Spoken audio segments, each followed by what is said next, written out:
فجر کی قسم اٹھائی تو کیوں اٹھائی؟ وہ مالک اور خالق ہے، اس کی تو ویسی بات بھی بغیر قسم کے پوری کائنات سے اعلیٰ اور سچی کلام، اس لیے کہ فجر کی نماز یہ فیصلہ کرتی ہے یہ منافق ہے اور یہ مومن۔ کسی منافق کو آپ فجر کی نماز میں نہیں دیکھیں، کیونکہ حدیث کے الفاظ ہیں اسقل الصلوات علی المنافقین صلاۃ الفجر و صلاۃ العشاء، دو نمازیں منافقوں پہ بھاری ہوتی ہیں، فجر کی نماز اور عشاء کی نماز۔ اس لیے بزار کی روایت نے ایک ایسی نشانی بیان کر دی جو ہر ایک کو یاد رہنی چاہیے، الذین تثاقلت رؤوسهم عن الصلاۃ، یہ منافقوں کی نشانی ہے کہ جن کے سر صبح اور عشاء کی نماز پہ بوجھل اور بھاری ہو جاتے۔ اور ویسے بھی اللہ کے رسول صلی اللہ علیہ وسلم نے فرمایا ان للمنافق علامات، منافقوں کی کچھ نشانیاں ہیں، ان میں سے ایک نشانی یہ ہے لا یأتون الصلاۃ الا دبرا، وہ نمازوں میں ہمیشہ لیٹ آتے۔ فجر کی نماز کی قسم اس لیے بھی اٹھائی ہے کہ فجر اور عصر کی نماز پہ فرشتوں کی ڈیوٹیاں چینج ہوتی ہیں۔ صبح کی نماز جب ہو رہی ہے فرشتے آ جاتے ہیں، اور رات جنہوں نے گزاری ہوتی ہے انسان کے ساتھ وہ واپس چلے جاتے ہیں۔ عصر کو یہ واپس جاتے ہیں، نئے فرشتے آ جاتے ہیں۔ جب فرشتے واپس جاتے ہیں تو اللہ ذو الجلال سوال کرتے ہیں اچھا یہ بتاؤ کہاں گئے تھے؟ حالانکہ اللہ کے علم میں۔ فرشتے کہتے ہیں من عند عباد لک فی الارض، اللہ زمین میں گئے تھے۔ کیف ترکتم عبادی، میرے بندوں کو کس حال میں چھوڑ کے آئے ہو؟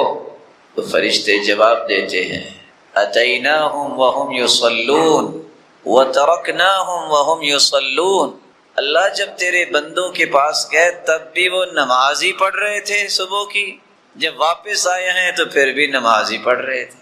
تو اللہ ذو الجلال فرماتے ہیں اچھا گواہ رہنا میں نے ان سب کو معاف کر دی۔ فجر کی نماز جس طرح یہ منافق پہ بھاری ہوتی ہے، مومن کے لیے انتہائی راحت کی نماز، خالی و ذہن، کوئی شور نہیں ہو رہا، کوئی کام دھندے کی فکر نہیں ہوتی۔ جتنی لذت کی نماز صبح کی نماز ہے اتنی کوئی نماز نہیں۔ جی نہیں چاہتا کہ انسان اس میں قرآن پڑھتا ہوا رک جائے، کام ہی کوئی نہیں۔ تازہ دم انسان جب اٹھتا ہے اور پھر اللہ نے جس کو ایمان کی دولت سے نوازا ہو، اس کی تو خوشی کی انتہا نہیں ہوتی کہ دن کا آغاز ہو رہا ہے، میں سب سے پہلے اپنے مالک کو حاضری لگوا دوں۔ اور کسی نے سچ کہا تھا، شاید کہ کسی کو سمجھ آ جائے، اس نے کہا تھا جس دن فجر کی نماز پہ اتنے لوگ آنے شروع ہو گئے جتنے جمعے کے دن آتے ہیں، اس دن بیت المقدس آزاد ہو جائے۔ جو فجر کی نماز ٹائم پہ نہیں پڑھ سکتا وہ کیا کر سکتا ہے؟ اس کا ایک راز ہے، من صلی الفجر فی جماعہ فهو فی ذمۃ اللہ، جو فجر کی نماز جماعت کے ساتھ پڑھ لیتا ہے وہ اللہ کی امانت اور ضمانت میں چلا جاتا ہے۔ فلا تخفروا ذمۃ اللہ، اے اللہ کی ضمانت کو توڑا نہ کرو۔ آج دنیا میں کسی کو اگر ضمانت مل جائے تو کتنا خوش ہوتا ہے، لیکن اس کے بھی 10 طریقے ہیں کہ ضمانت کے باوجود بھی اس کو ڈیٹین کروایا جا سکتا ہے۔ لیکن اللہ کی ضمانت میں جو چلا جائے، جو اللہ کی رحمت کے سائے میں چلا جائے، اسے کیا بھی کر سکتا ہے۔ اس لیے اللہ کی ضمانت کو توڑا نہ کرو، فجر کی نماز با جماعت پڑھا۔ ایک بندہ آتا ہے جی کیا کرے سمجھ نہیں آئی، قرض بہت ہو گیا۔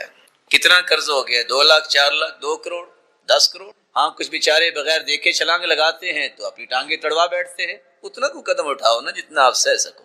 پہاڑ جتنا قرض ہو، پہاڑ کہہ رہا ہوں، اور یہاں جاننے والے ہیں وہ لوگ علم پڑھے ہوں گے کہ پہاڑ کی ماہیت اور ساخت کیا ہوتی ہے۔ پہاڑ جتنا اوپر نظر آ رہا ہوتا ہے اس سے زیادہ نیچے بھی ہوتا ہے۔ صحابی آئے اللہ کے رسول صلی اللہ علیہ وسلم کے پاس، آپ نے فرمایا الا اعلمک کلمات، میں تمہیں کچھ کلمات سکھا دیتا ہوں، یہ تم پڑھ لینا۔ لو كان عليك مثل جبل صبير دين اذهبه الله عنك، اگر تیرے اوپر صبیر پہاڑ جتنا بھی قرض ہوگا یہ کلمات پڑھ لینا، اللہ اس قرضے کو دور کر دے۔ اللهم اكفني بحلالك عن حرامك واغنني بفضلك عمن سواك۔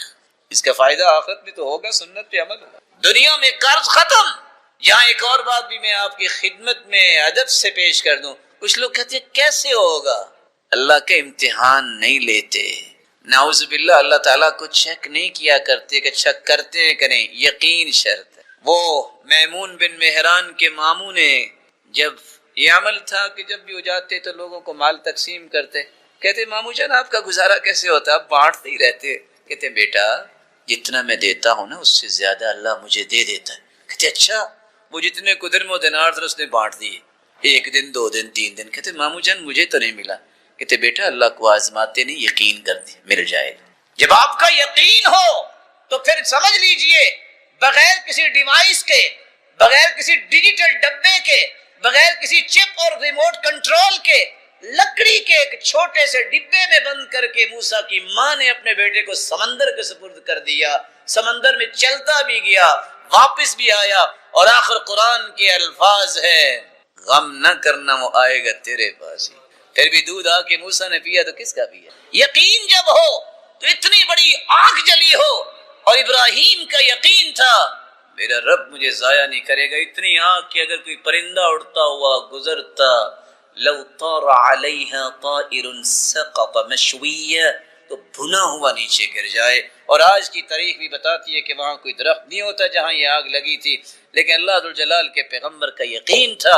حسبی اللہ ونعم الوکیل پڑھا اللہ نے اس آگ کو باغ بنا. قرآن مجید کی سب سے خوبصورت صورتیں جو فجر کی نماز سے پہلے 2 رکعتوں کے اندر پڑھی جاتی ہیں قل یا ایھا الکافرون اور قل ھو اللہ احد. بلکہ اس صورت کے الفاظ اللہ کے ہاں اتنا مقام رکھتے ہیں. ان الفاظ کے ساتھ اگر دعا کی جائے تو یہ اسم اعظم بن جاتا ہے. جو بھی دعا کی جائے اللہ اس دعا کو رد نہیں کرتے. رسول اللہ صلی اللہ علیہ وسلم کے صحابی بیان کرتے ہیں میں رسول اللہ صلی اللہ علیہ وسلم کے ساتھ مسجد میں داخل ہوا. ایک شخص نماز پڑھ رہا تھا اور دعا کر رہا تھا اللہم انی اسألک بأنی اشہد ان لا الہ الا انت الاحد الصمد الذي لم یلد ولم یولد ولم یکن له کفوا احد. ان الفاظ کے ساتھ اس نے دعا کی تو اللہ کے رسول صلی اللہ علیہ وسلم فرمانے لگے والذی نفسی بیدی لقد سأله باسمه الأعظم الذي اذا سئل به اعطى واذا دعي به اجاب. اس ذات کی قسم جس کے ہاتھ میں میری جان ہے. اس شخص نے اسم اعظم کے ساتھ دعا کی اور جو ان کلمات کے ساتھ دعا کرتا ہے جو بھی سوال کرتا ہے اللہ رب العزت اسے عطا کر دیتے ہیں. جو بھی دعا کرتا ہے اللہ رب العزت اس کی دعا کو قبول فرماتے ہیں. بلکہ رسول اللہ صلی اللہ علیہ وسلم نے فرمایا جو سورۃ الاخلاص کی تلاوت کرتا ہے اللہ رب العزت اس کے گناہوں کو بھی معاف فرما دیتے ہیں. 1 مرتبہ نہیں آپ نے 3 مرتبہ فرمایا قل یا ایھا الکافرون فقال قد برئ من الشرک. ایک آدمی کو قل یا ایھا الکافرون پڑھتے سنا آپ نے فرمایا یہ شرک سے بری ہو گیا. دوسرے شخص کو سنا وہ قل ھو اللہ احد پڑھ رہا تھا فقال غفر له اللہ رب العزت نے اس کے گناہوں کو معاف کر دیا ہے. انسان وہ اپنی توبہ پہ پکا رہ سکتا ہے جو مایوس نہیں ہو. مایوسی کا شکار ہو جائے تو پھر انسان گناہ کی طرف پلٹ آتا ہے کیونکہ مایوس ہونا اللہ تعالیٰ کی رحمت سے یہ بہت بڑا گناہ ہے. اللہ رب العزت قرآن مجید میں فرماتے ہیں وَمَن يَقْنَطُ مِن رَحْمَةِ رَبِّهِ إِلَّا الضَّالُّونَ.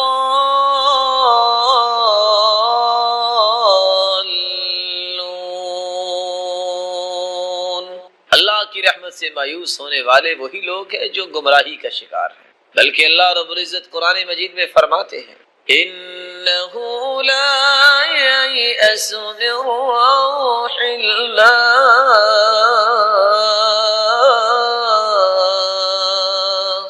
إِلَّا الْقَوْمُ الْكَافِرُونَ.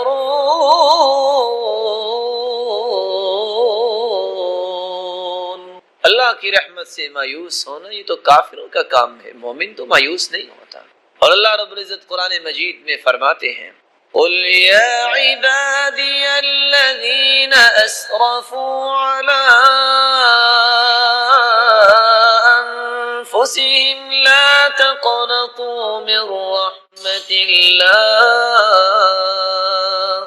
إن الله يغفر الذنوب جميعا قل يا عبادي الذين أسرفوا اے میرے پیارے پیغمبر صلی اللہ علیہ وسلم میرے بندوں سے کہہ دو جنہوں نے اپنی جانوں پہ ظلم کیا ہے، لا تقنطوا من رحمت اللہ، اللہ کی رحمت سے مایوس نہ ہو، اللہ سارے گناہوں کو معاف کرنے والا۔ بلکہ عبداللہ ابن عباس رضی اللہ تعالیٰ عنہ فرماتے ہیں رسول اللہ صلی اللہ علیہ وسلم نے فرمایا الشرک باللہ والایاس من روح اللہ والقنوط من رحمت اللہ، الکبائر کبیرہ گناہوں میں سے یہ گناہ ہیں الشرک باللہ شرک کرنا، والایاس من روح اللہ اللہ کی رحمت سے نا امید ہونا، والقنوط من رحمت اللہ اور اللہ کی رحمت سے مایوس ہونا۔ رسول اللہ صلی اللہ علیہ وسلم نے فرمایا من قال استغفر اللہ الذي لا الہ الا هو الحی القیوم واتوب الیہ ثلاثا، جو شخص 3 مرتبہ یہ کلمات کہہ دے استغفر اللہ الذي لا الہ الا هو الحی القیوم واتوب الیہ غفر له ذنوبه وان كان فارا من الزحف، اگر وہ بھاگا ہو جو کہ کبیرہ گناہ ہے اللہ رب العزت اس کے بھی گناہوں کو معاف فرما دیتے ہیں۔ یا رب ان عظمت ذنوبی کثرتا، اس لیے انسان کو یہ کہنا چاہیے یا رب ان عظمت ذنوبی کثرتا فلقد علمت بأن عفوك أعظم إن كان ذا يرجوك إلا محسنا فبمن يلوذ ويستجير المجرم ربي دعوتك ما أمرت تضرعا فإذا رددت يدي فمن ذا يرحم۔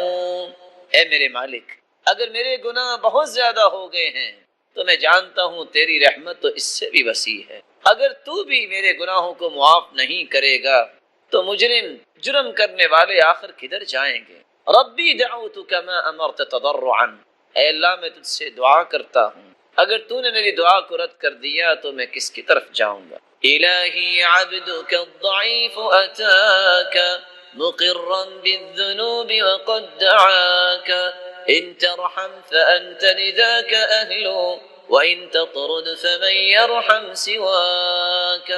اے الہی میں تیرا کمزور بندہ تیرے پاس آ گیا ہوں اپنے گناہوں کا اقرار کرتے ہوئے، تو مجھے معاف کر دے، اگر تو نے مجھ پہ رحم نہ فرمایا اور تو ہی رحم کر سکتا ہے، اگر تو نے مجھے دھتکار دیا تو میں کدھر جاؤں گا۔ اللہ رب العزت ہمیں سچی توبہ کرنے کی توفیق عطا فرمائے اور اللہ رب العزت ہماری توبہ کو قبول فرمائے اور ہمیں جنت الفردوس میں جمع فرمائے۔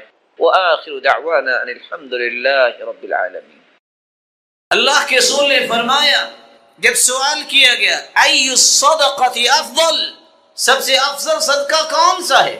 قال الماء، لوگوں کو پانی پلانا۔ صحابی سوال کرتے ای الصدقۃ اعجب الیک، اللہ کے رسول آپ کو سب سے زیادہ صدقہ کون سا پسند ہے؟ فرمایا سقی الماء، لوگوں کو پانی پلانا۔ آپ صلی اللہ علیہ وسلم سے سوال کیا گیا بہترین صدقہ کون سا ہے؟ فامرہ بسقی الماء، فرمایا لوگوں کو پانی پلایا۔ آپ صلی اللہ علیہ وسلم مجلس میں ہیں، آپ نے ایک لفظ بولا والشربۃ من الماء یسقیھا، پانی کا گھونٹ بھی کسی کو پلا دے تو یہ بھی اللہ کے ہاں بہت بڑا صدقہ ہے۔ ارباض بن ساریہ یہ حدیث سنتے ہیں، گھر آتے ہیں، پیالے میں پانی ڈالتے ہیں اور اپنی اہلیہ کو پیش کرتے ہیں۔ پوچھا یہ کیا خیر ہے؟ کہا اللہ کے رسول نے فرمایا تھا اگر آپ اپنی اہلیہ کو پانی کا گھونٹ بھی پلائیں تو یہ بھی صدقہ ہے، میں اس حدیث پہ عمل کرنا چاہتا ہوں۔ یہ ایسا صدقہ پانی کا جس سے بخشش ہو سکتی ہے۔ صحیح بخاری کی روایت ہے غفرت لامرأۃ مومیسہ، ایسی عورت جو بدکار عورت تھی بنی اسرائیل کی، کیا دیکھتی ہے کہ ایک کتا پیاس کی وجہ سے اپنی زبان زمین پہ لگا رہا ہے، گیلی زمین پہ، اس نے اپنا خیمار دوپٹہ اتارا اور اس کے ساتھ اپنے موزے کو باندھا، کنویں سے پانی نکالا، کتے کو پانی پلا دیا، اللہ نے اس کے گناہوں کو معاف کر دیا۔ اس لیے بیان کرنے والا بیان کرتا ہے اگر کتے کو پانی پلانے سے بخشش ہو سکتی ہے کیف لا یکون، کیسے بخشش نہیں ہوگی؟ اذا کان مؤمنا موحدا، اگر ہو توحید والا، ہو مومن، انسان اس کو پانی پلانے سے بخشش کیوں نہیں ہوگی؟ رسول اللہ صلی اللہ علیہ وسلم نے فرمایا سبع یجرا للعبد بعد موته وهو في قبره. 7 عمل انسان قبر میں چلا جائے گا پھر بھی اس کا اجر اسے پہنچتا رہے گا تسلسل کے ساتھ. من علم علما ونشر، جو علم سکھا دیا ہزاروں شاگرد، علم نہیں سیکھا تھا ونشر، علماء کے ساتھ کھڑا ہو گیا، علماء کی زبان سے نکلنے والا ہر کلمہ جو ان کے لیے صدقہ ہے، جو ان کے ساتھ کھڑا ہوتا ہے اور پیسہ خرچ کر رہا ہے، وہ اتنے ہی اجر کے وہ بھی مالک ہیں، اللہ ان کے بھی کھاتے جاری کرتے ہیں. من علم علما ونشر. اور آگے فرمایا او اجرا نہرا، کسی نے نہر کھدوا دی، او حفر بئرا، کسی نے کنواں کھدوا دیا، او بنا مسجدا، کسی نے مسجد بنوا دی، او بیت لابن السبیل بنا، کسی مسافر کا گھر بنوا دیا، او ورث مصحفا، نسخہ وراثت میں قرآن مجید کا چھوڑا، او ولدا صالحا ترکا، یا نیک اولاد چھوڑ کے گیا جو اس کے لیے بخشش کی دعائیں کرے. پانی پلانا اتنا بڑا صدقہ ہے. محدثین میں سے عبداللہ بن مبارک کے پاس ایک شخص آیا، کہتے 7 سال ہو گئے، زخم ہے گھٹنے پہ، حرکت نہیں ہوتی، علاج کروا کے تھک گیا. کہا ایک بات کہوں، جاؤ دیکھو کس جگہ پہ پانی کی ضرورت ہے، پانی کا بندوبست کرو. ادھر پانی کا بندوبست کیا، ادھر پانی نکلنا شروع ہوا، ادھر خون بند ہو گیا اور دوبارہ تکلیف نہیں ہوئی. امام حاکم مستدرک حاکم لکھنے والے سال تک بیمار رہے. ابو عثمان الصابونی نے دعا کی، یا اللہ اتنا نیک آدمی ہے، اس کو صحت عطا فرما. امام حاکم خود پڑھتے پڑھتے کہتے اوف، میں تو لوگوں کو بتاتا ہوں کہ پانی پلانے سے بیماریاں دور ہوتی ہیں. ابھی یہ بات ہو رہی تھی، ابو عثمان صابونی کے پاس پیغام آیا کہ ایک عورت کا رکا ہے. کھول کے دیکھا، کہا دعا آپ نے کروائی تھی، دعا میں نے بھی کی. خواب آئی، اللہ کے رسول نے حکم دیا کہ جاؤ حاکم سے کہو کہ پانی لوگوں کو پلائے. جا کے انہوں نے پانی کا بندوبست کیا تو سال بھر کی بیماری کو اللہ نے اسی دن ختم کر دیا. ذرا سوچئے آج میں اور آپ کہاں کھڑے ہیں. سعد رضی اللہ تعالی عنہ فرماتے ان امی ماتت، اللہ کے رسول ماں تو اللہ کے پاس چلی گئی، آپ کے پاس آ گئی، میں اس سے نیکی کرنا چاہتا ہوں. فرمایا تم پانی کا بندوبست کرو، اللہ کی رضا بھی اگر چاہیے تو پانی پلاؤ. قیامت کو اللہ فرمائیں گے ابن آدم استقیتک فلم تسقنی، میں نے تم سے پانی مانگا تم نے دیا ہی نہیں. کہتے یا رب کیف اسقیک وانت رب العالمین، آپ تو ساری دنیا کے مالک، میں آپ کو کیسے پانی پلاتا. اللہ فرمائیں گے استقاک عبدی، میرے بندے نے تم سے پانی مانگا اور تم نے پانی نہیں پلایا. میرے آفس میں ٹھنڈا پانی پڑا ہے، باہر کام کرنے والا اس پانی سے محروم ہے، میری عقل و دانش اور میری پڑھائی اور انسانیت کہاں چلی گئی؟ وہ انسان نہیں ہے. اللہ کے رسول نے فرمایا جو خود کھاتے انہیں کھلاؤ، جو خود پیتے ہو انہیں پلاؤ. اگر خود ٹھنڈا پانی پیتے ہو ان کو پلانے میں عیب کیا ہے؟ یہ استحبار غلام بنانا کب سے سیکھا آپ نے؟ کیا وہ انسان نہیں ہے؟ وَلَا تُكَلِّفُوهُمْ بِمَا لَا يُطِيقُونَ، بلکہ حکم دیا کہ جن سے کام لیتے ان سے اتنا ہی لو جتنا وہ کر سکتے ہیں، ان کی طاقت سے زیادہ ان سے کام نہ لینا. اور اگر ایسا کام ہے جن کی طاقت سے زیادہ ہے تو پھر ساتھ خود بھی لگ جانا. فَأَعِينُوا، رسول اکرم صلی اللہ علیہ وسلم نے تو یہاں تک فرمایا کہ بخشش چاہتے ہو، مَنِ اهْتَمَّ فِي جَوْعَةِ أَخِيهِ الْمُسْلِمِ فَأَطْعَمَهُ حَتَّى يَشْبَعَ وَسَقَاهُ حَتَّى يُرْوَى غَفَرَ اللَّهُ لَهُ. جو بندہ کسی کو کھانا کھلاتا ہے اس کی بھوک ختم ہو جاتی ہے، کسی کو پانی پلاتا ہے اس کی پیاس ختم ہو جاتی ہے. خوش ہو جائے اس کی پیاس ختم ہوئی تمہارے گناہ ختم ہو. بلکہ رسول اللہ صلی اللہ علیہ وسلم کا فرمان کتنا ہی پیارا ہے. جو کسی کو لباس پہناتا ہے اللہ سبز رنگ کا لباس جنت میں پہنائیں گے. جو کسی کو کھانا کھلا دے بھوک کی وجہ سے اللہ جنت کے خوشوں سے اس کا استقبال کروائیں گے. کسی پیاسے کو کوئی پانی پلا دے اللہ اسے قیامت کے دن جنت میں رحیق المختوم سے پلائے. رسول اللہ صلی اللہ علیہ وآلہ وسلم نے کتنی بڑی نعمت امت تک پہنچائی ہے. لوگوں کو پانی پلاؤ، بندوبست کیجیے مساجد کے اندر، نمازی آئیں ان کو پانی میسر، کچھ نہیں بگڑے گا، مال بڑھے گا. میں نہیں کہہ رہا، یہ قسم اٹھانے والی وہ ہستی ہے جس کی زبان سے نکلنے والی بات پوری کائنات سے اعلیٰ ہے. ثلاث اقسم علیہن، جو فرمایا کرتی تھی لوگوں میں 3 چیزوں پہ قسم اٹھاتا ہوں، ما نقصت صدقۃ من مال، اللہ کی قسم صدقہ کرنے سے مال کم نہیں ہوتا، بڑھتا ہے۔ پہلا گناہ جو انسان زبان سے کرتا ہے جب وہ شرکیہ کلمات بولتا ہے، لکھا ہوا ہے اللہ نبی وارث، اللہ ہی وارث ہے، نبی صلی اللہ علیہ وسلم کا بھی اللہ ہی وارث تھا۔ اللہ جانے یا فلاں جانے، نہیں اللہ ہی جانے، کوئی اور نہ جانے، جب تک اللہ خبر نہ دے دے۔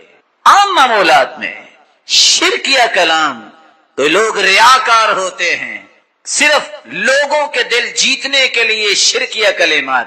جی آپ کیسے آئے؟ میں تو آپ کے لیے آیا ہوں۔ اس کا مطلب ہے کہ آپ اللہ کے لیے نہیں آئے مسجد میں، اس کے لیے آئے۔ اگر اس کے لیے آئے ہیں تو قیامت کو اللہ فرمائے گا فَلْيَطْلُبْ ثَوَابَهُ مِنْ عِنْدِي، اب ثواب بھی اس سے جا کے لو، میرے لیے تو تم آئے نہیں تھے۔ کیوں نہیں کہتے میں رب کے لیے آیا ہوں؟ تو ناراض ہوتا ہے تو ہو جائے۔ تمہیں رب کی رضا کو ہمیشہ مقدم کرنا ہے۔ قُلْ إِنَّ صَلَاتِي وَنُسُكِي وَمَحْيَايَ وَمَمَاتِي لِلَّهِ رَبِّ الْعَالَمِينَ، حیاتی کلھا للہ، ساری کی ساری زندگی کے رخ اللہ کی طرف۔ کوئی راضی ہو فَلْيَرْضَ مَنْ يَرْضَ وَلْيَسْخَطْ مَنْ يَسْخَطْ إِذَا رَضِيَ مَنْ فِي السَّمَاءِ، جب رب راضی ہو، کوئی ناراض ہو، کوئی راضی ہو، تمہیں پریشانی کیا ہے؟ آج ایک کمپنی کا مالک ڈیلنگ کرتا ہے دوسری کمپنیوں کے ساتھ، پوری عالمی منڈی میں شور و غل ہے، اس سے کچھ نہ خریدو۔ خریدنے والے سے خرید رہے ہیں، اس کو کوئی ٹینشن ہے؟ اس کا مال تو جا رہا ہے۔ جب تیرا رب تجھ پہ راضی ہے، پوری کائنات تیری مخالفت پہ اکٹھی ہو جائے، تمہیں کبھی پریشان نہیں ہونا چاہیے، کیونکہ لوگ چھوڑ جاتے ہیں، رب اپنے بندوں کو نہیں چھوڑتا۔ اس لیے اللہ رب العزت قرآن مجید میں فرماتے ہیں انہ من یشرک باللہ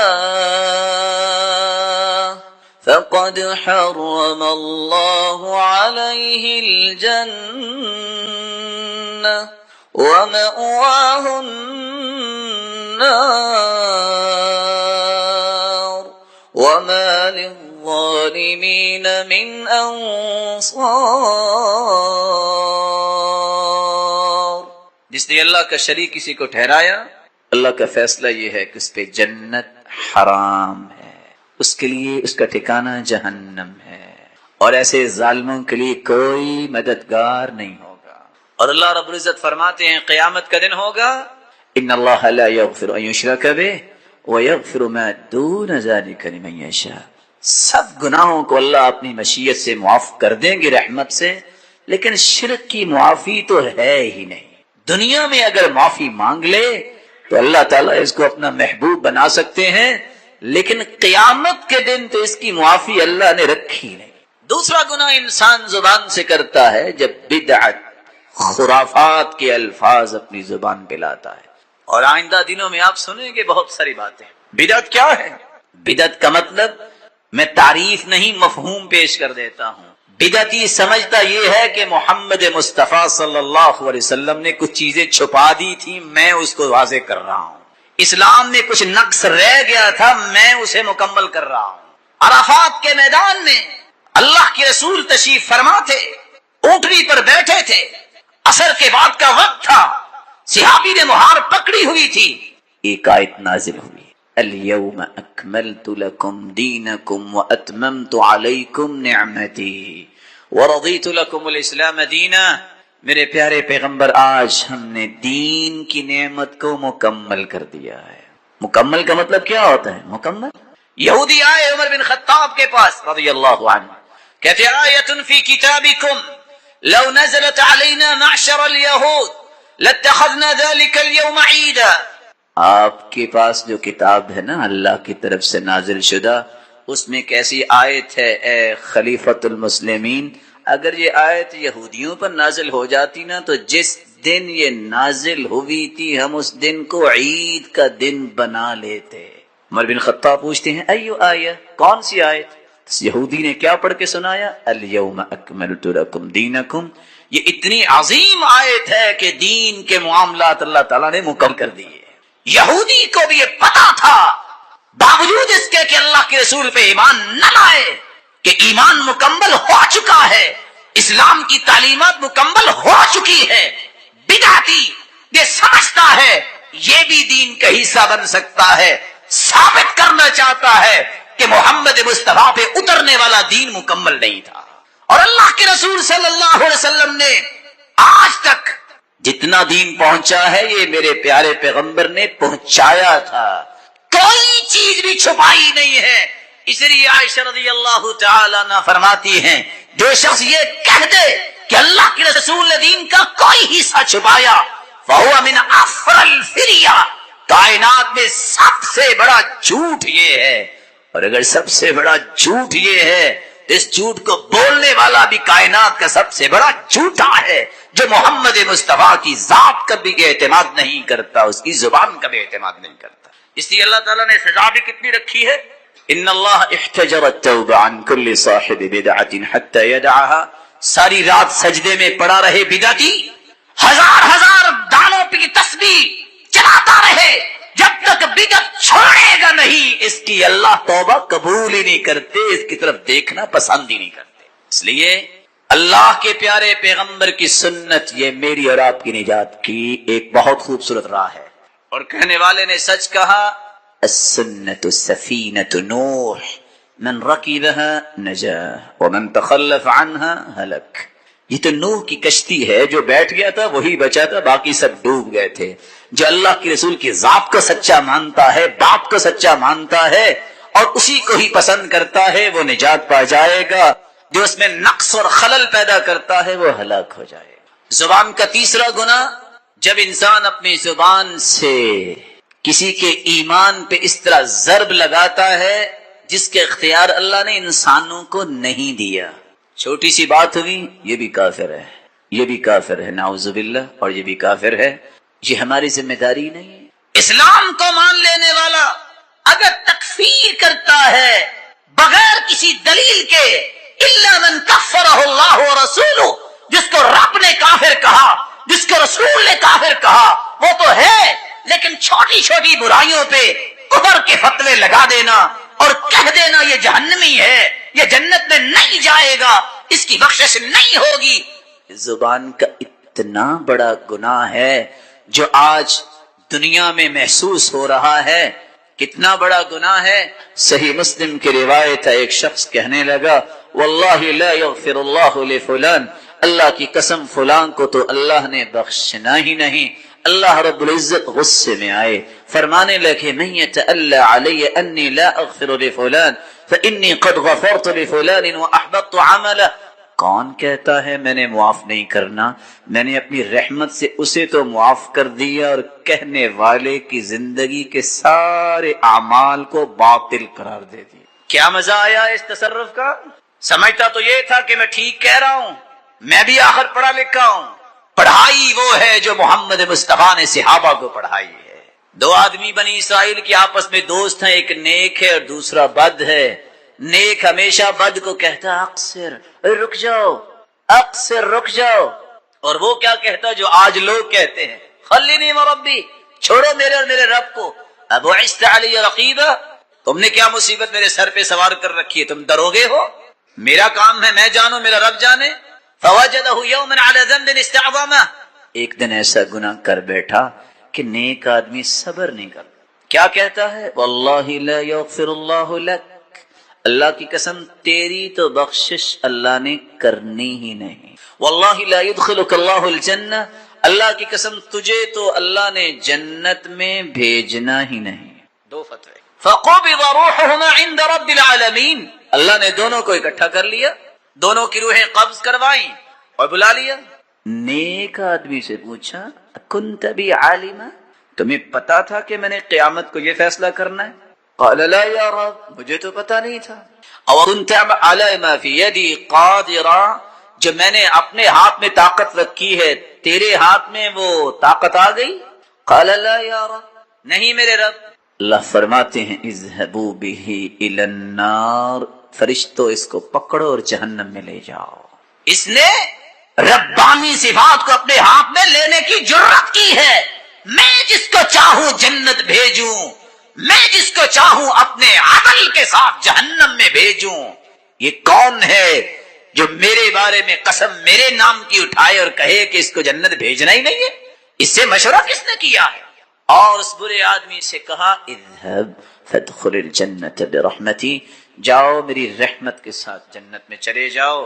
اور یہاں رک کے ایک بات سمجھ لی جائے، رحمت کے بغیر جنت نہیں ملے گی۔ اعمال صالحہ تو رحمت کا سبب ہیں، ذریعہ ہیں، جتنے اعمال زیادہ اتنا جنت میں درجہ بلند، لیکن رحمت الہی کے بغیر جنت ممکن نہیں۔ رسول اللہ صلی اللہ علیہ وسلم نے فرمایا چوتھا گناہ جو انسان زبان سے کرتا ہے جب وہ جھوٹی قسم اٹھاتا ہے، زندگی کے نجی معاملات میں چھوٹی چھوٹی بات پہ ایفیڈیوٹ قسمیں اٹھانا، مجالس میں، عدالتوں میں، کاروبار میں جھوٹی قسم اتنا بڑا گناہ ہے۔ الاشراک باللہ وعقوق الوالدین والیمین الغموس، سب سے بڑا گناہ کائنات میں شرک، اور پھر قتل کرنا اور والدین کی نافرمانی اور جھوٹی گواہی، جھوٹی بات۔ رسول اللہ صلی اللہ علیہ وسلم کا فرمان ہے والیمین الفاجرہ تدع الدیار باللاقع، جھوٹی قسم جو اٹھاتا ہے، جھوٹی گواہی دیتا ہے، اللہ اس کا گھر ویران کر دیتے ہیں۔ شرک کے بعد بدعتی گفتگو